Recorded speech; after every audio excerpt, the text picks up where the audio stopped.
Good morning. We are now joined by Joey Logano, driver of the number 22 Shell Pennzoil Ford. Joey, you had a great run last week, obviously, at Richmond. 2 wins this season. Just recap a little bit of kind of your week and then coming into Talladega this weekend.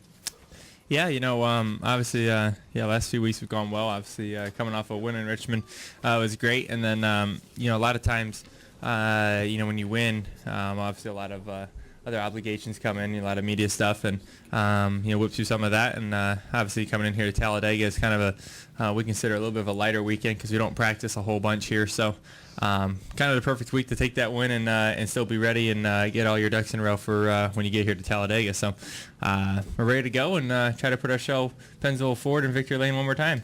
All right, we'll go ahead and get started with questions. Please state your name and affiliation. We're going to start with Tom and then go to Jeff Gluck. Hi, Joey. Tom Jensen, FoxSports.com. What are you expecting to see in qualifying tomorrow with the new format being run for the first time at a plate track? Pack racing for more speed or smaller groups to stay out of a qualifying wreck? Yeah, I don't think anyone knows for sure what's going to happen. I will say we have a little game plan to work and try to make sure our cars not only stay safe but are able to go out there and post a good lap and to try to get through all the segments. Our car is still the only car to get through every segment this year so far, and there's something to be proud of. This is the one real wild card, because really the fastest car good chance won't get the pole or may not get the pole this week. So that's going to be something that's going to be very different. There's a lot of strategy that's going to go into this. And, we're going to watch nationwide qualifying and see what they do there. And then also I think if you look at the practice we had here last year when we knew qualifying was going to get rained out and everyone kind of did it, and it took 5 laps for everyone to get going because no one wanted to be the lead guy, and I think guys are just going to go and go out there. I think there'll be a point that there's going to be a lot of cars out there. I think you have to put your lap up fairly quick because, I think after the first 5 minutes, the top 18 cars or so are probably going to pit, and not be out there. So the less cars that are on the racetrack, the harder it is to run that fast lap.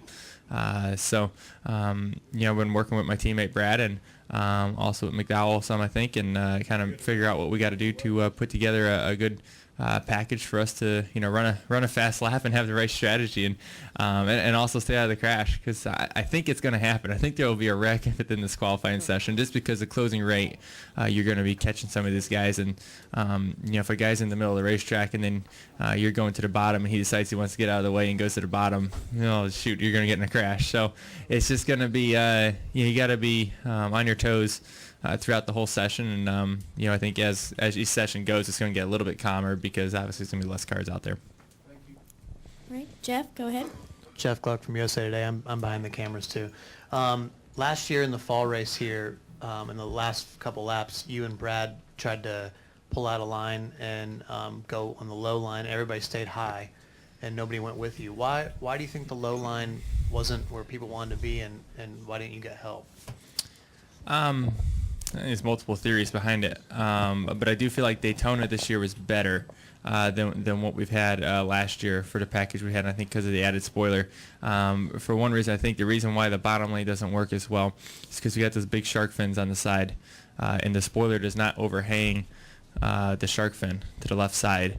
So when you're side drafting a car from the left, it's not as effective as it is on the right. So everyone protects the top to make sure no one gets to the right side of them. And then the left side is just, like I said, it's hard to pull them back. And then for that reason, everyone knows how hard it is, and no one really goes down there, and you just don't go. Obviously, it's the shortest way around, so it's very tempting. There's a lot of times that top lane, it checks up a lot, and you feel like you get the momentum to do it, and you probably can pass 2-3 cars in the corner. But if you don't get up off the corner, you're done, and you'll lose 15 spots. So I think a lot of people look at it as risk versus reward, a gain of 3 spots or a loss of 15 or 20 spots, and I think that's why a lot of guys just decide to hang up top until people start running out of patience and going to the bottom. And I'm guilty of that. I'm guilty of running out of patience because I want to go and win the race. If I'm running 10th or so, I don't feel like I'm in position to win it, so I want to go for it and try to get some track position to try to do something at the end of it. But it's just it's a different type of racing now for sure. And but I do feel like with the added spoiler we've got this year, that we're able to side draft cars a little easier, a little better from the bottom, that allows the inside lane to work a little bit better. All right, Alan, go ahead. Alan Cavana, NASCAR.com. You touched on it a little after Texas, but how much does having the win and now two, in your pocket change your approach, either just your attitude or your scheduled tests, in terms of running up to the chase now that both you and Brad have wins, and does that change everything? Yeah, it changes a lot, and I don't really feel like Richmond changed our game plan any from what we had before we won Richmond. I feel like one win's going to be enough, I think, especially, if you look at the points position that both the 22 and the 2 are right now. I think we're 6th and 7th, which is, there's going to be guys obviously that aren't as far up in points that get that win, and obviously got a long ways to go. We can still be way back in points by the time the chase starts, but obviously with 2 wins you feel very, very confident. But even with 1, I think that's going to be enough to get you into this chase. But you never know. I mean, this is a wild card event that you never know. A guy that you wouldn't typically think is going to win the race can win this. Obviously, we've seen that last year. So, but it does change it. To answer your question, yeah, we've scheduled our tests completely different to make sure we're prepared for the chase, not prepared to get into the chase. And the way we build our cars and the timing of when our new spec cars come out, that's all that stuff is timed out to make sure we're ready for the chase. And that's nice to have that this early in the season. Here we are. I think we're 9 or 10 races into the season. And to already have a couple wins, but to be able to really focus on getting the chase ready, and not saying that, hey, we're coming here all lackadaisy and don't care. I still want to go out there and win. I know my team does, and we want to keep that momentum because we want to have the ball rolling and have that momentum by the time the chase comes. All right, we're going to go Ed and then up to Randy. Ed Hinton, ESPN.com. I'm behind the cameras, too. Everyone's hiding today. You've won on a short track. You've won on an intermediate track this year. If you could come out of this casino with a win on Sunday, plate race, would you think, my resume is pretty doggone diverse for this year and pretty good, or would you come out of it thinking, well, it's just another lucky guy who won a crapshoot? Would you feel your resume is a little more complete with a win at this place on a plate race? Yeah, I think anytime you win a race anywhere, these races are hard to win. I like how you call it a casino because there is some truth behind that, but at the same time, a lot of skill goes into winning these things. And you look at some of the guys that are more aggressive out there. I think if you look at Matt Kenseth, he's, I feel like, one of the best speedway racers out there right now. And he's also the most aggressive as far as cutting it close from cars behind. And sometimes that gets him in trouble, but a lot of times he's up towards the front. He's leading a lot of laps, and he wins a lot of these races. So, there's, it's risk versus reward again, like we talked about a minute ago, and how aggressive you are to, making those blocks and making sure you get those runs and pushes. And sometimes it might be a small hole, but, if you can make it work, it pays off, and, there is a lot of skill that goes into winning a race like this, but it's a lot different skill than what we do every other week, and it's a lot more of a crapshoot. Like you say, it's a casino. There a lot more plays into it here because a lot of other people, determine what your future is. All right, Randy, go ahead. Joey, Randy Kovitz, Kansas City Star. You can see me right here. I see you. Just reflect on what a difference a year has made for you. I mean, a year ago this time with the new team, you'd just gone through the penalties from Fort Worth and Denny's incident and Tony's words and a crash at Kansas the next week, and here you are, assured of the chase. Just kind of talk about how you've grown and just what's clicked in this time last year. Obviously, yeah, a lot of things stacked up against us at this point last year, but we were still fast. We still had a lot of speed in our cars, but obviously a lot of events have been going on, and we were in the middle of all the drama. It seemed like every week, no matter what it was, and that's not necessarily a good thing, but that shows how tough my team is, because we fought through that. then able to get that win in Michigan, and then make the chase last year. After all that you just said, that says something about a team right there. And now this year we've so far, knock on wood, we've been able to cut out the drama. And I think you see those results for some of that reason, and also having another year under your belt with the team. Obviously that chemistry just keeps building.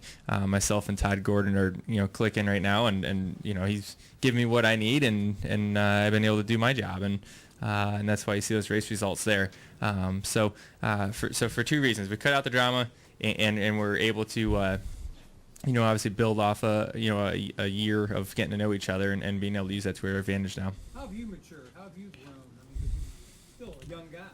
Yeah, well, like I said, I've been doing this for 6 years now, so I've been through a lot, and I've started obviously really young, as you all know. But to be able to have that experience now, and been through a lot of different experiences, and obviously I've been through a lot of experiences last year, but in the years prior to that, quite a bit of them is coming into the Sprint Cup Series as an 18-year-old, and going through some of the stuff I had to do, and pretty much growing up in front of everybody. So it's hard to say one thing that has changed me or maybe mature into who I am now, and I'm obviously not to where I want to be yet. I always want to, obviously keep getting better, and I think that goes for everyone. I'm sure Jimmy Johnson wants to keep getting better, and that's what it takes to go out there and win championships. But I'm trying to say one thing, but there's just so many little things here and there that has changed me as a driver and as a person.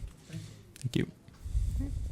Brian, go ahead. Brian Nelson with MRN. So with the All-Star race in a few weeks, obviously every week you're among the same company when you look around and you see Tony Stewart and Jeff Gordon and Jimmy Johnson and so on. But just for you personally, how cool is it to be called an All-Star in this sport?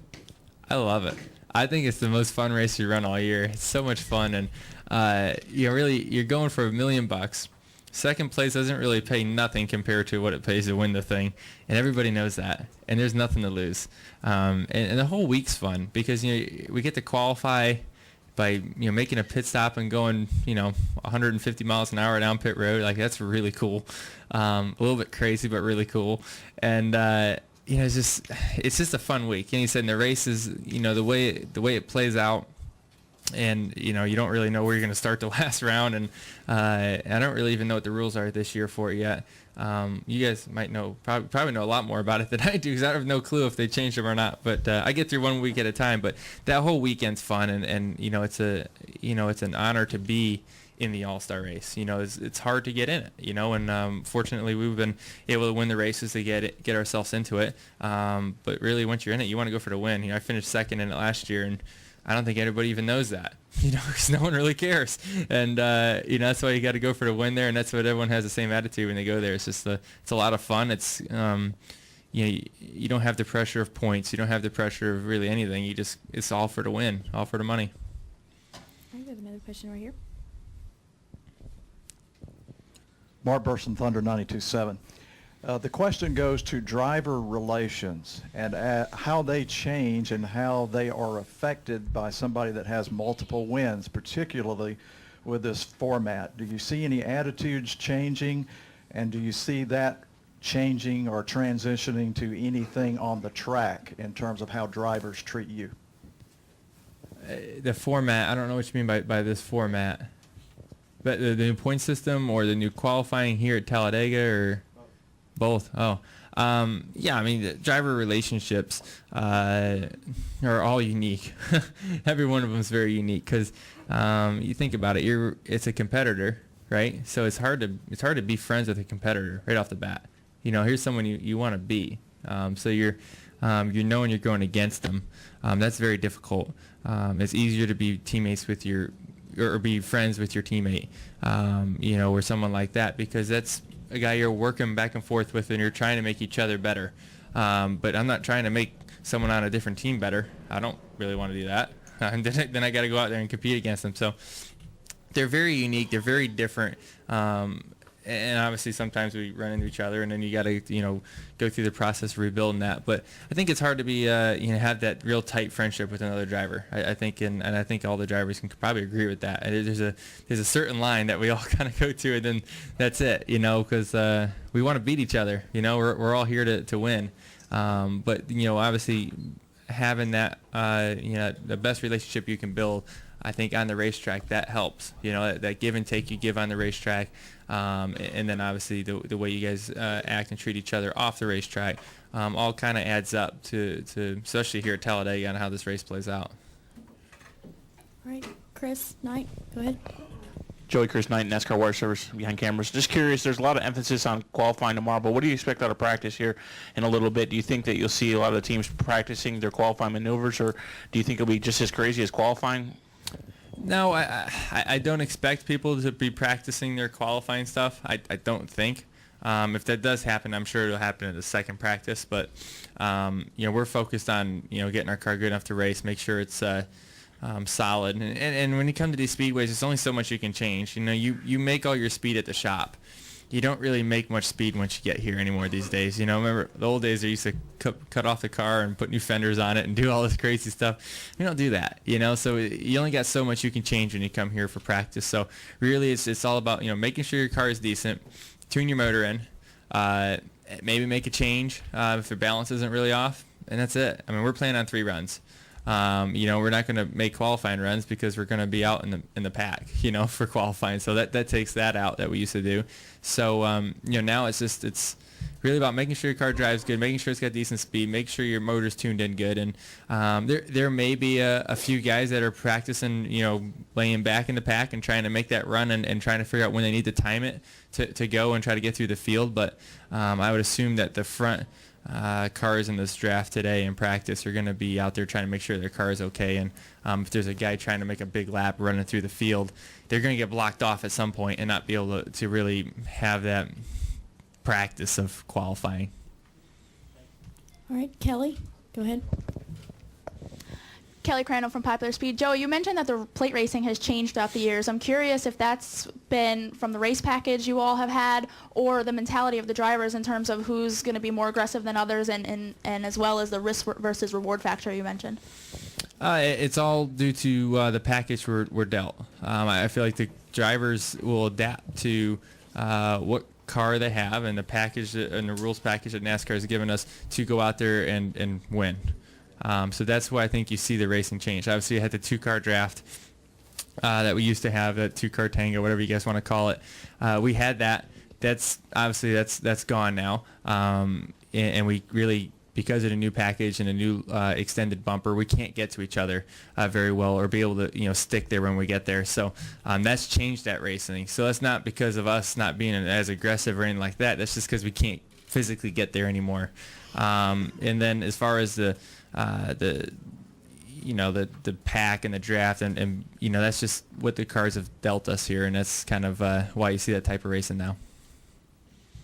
All right, we'll take our final question up front from Bob Pockris right here.